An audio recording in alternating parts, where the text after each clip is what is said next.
Are you getting Zoom error code 10002 and you are facing this issue in while working on Zoom? If yes, then watch this video till the end because I am going to give you the best solution. So first of all, you need to allow a Zoom app through Windows Firewall.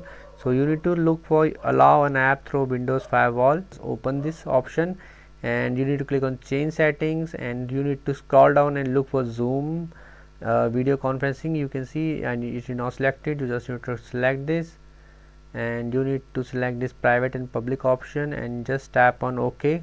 So the next step is to delete the Zoom data and cache.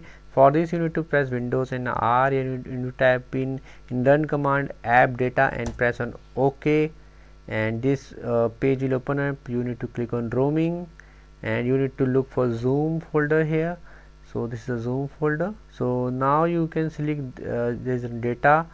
You just delete this data folder, click on delete, and that's it, and it will delete data and cache from your Zoom. So the next step is to run the troubleshooter for Windows. So in Windows search you can look for troubleshoot settings. Now you need to click on this option additional troubleshooters and you need to scroll down and you can find an option of Windows store apps.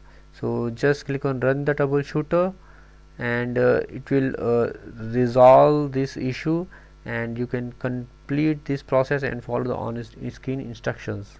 After that you can uninstall and reinstall Zoom app if the issue does not work.